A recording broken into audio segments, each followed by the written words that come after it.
দেখো তরকারিটা হয়ে গেছে, কত সুন্দর কালার আসছে, লোভনীয় একটা কালার। তো এখানে আমি মাছ অ্যাড করছি, মাছ দিয়ে দিছি রুই মাছ। তো রুই মাছ দিয়ে আলু দিয়ে বেগুন দিয়ে টমেটো দিয়ে এই আসসালামু আলাইকুম, welcome back to my channel. কেমন আছো তোমরা সবাই? আশা করি ভালো আছো। তো তোমাদের মাঝে আরেকটি রান্নার রেসিপি নিয়ে চলে আসলাম। তো আজকে কী রান্না করব তোমাদের সাথে শেয়ার করব। তো ভিডিওটি ফার্স্ট থেকে লাস্ট পর্যন্ত দেখতে থাকো, আশা করি ভালো লাগবে। আর ভালো লাগলে প্লিজ একটি লাইক আর একটি সাবস্ক্রাইব করে পাশে থাকবে। তো গাইস, এখানে আমি ঢেঁড়স ভাজি করে ফেলছি।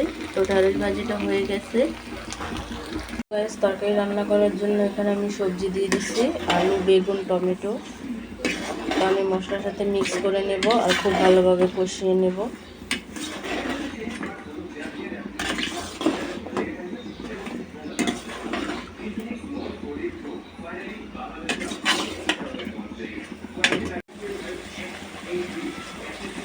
তো গাইস দেখো, সবজিটা কষানো হয়ে গেছে, একেবারে কষিয়ে ফেলছি আমি সবজিটাকে। দেখো তরকারিটা হয়ে গেছে, কত সুন্দর কালার আসছে, লোভনীয় একটা কালার।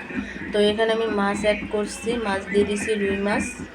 তো রুই মাছ দিয়ে আলু দিয়ে বেগুন দিয়ে টমেটো দিয়ে এই সুস্বাদু অসাধারণ তরকারিটা কেমন হয়েছে অবশ্যই কমেন্টে জানাবে।